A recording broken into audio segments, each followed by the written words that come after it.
Here we have the Gerber made in USA multi-tool. We got a saw, a little pry bar, file, this pick. Then on this side you have a full-on screwdriver, nice and easy to use, and a nice knife blade there. The one thing about this is there's a slide here, and it slides these jaws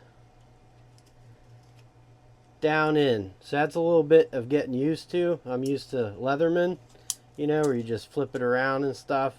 And there's an extra bit right here for this. It's a pretty nice multi-tool. I really like the head on it. The sheath and these bits are made in China.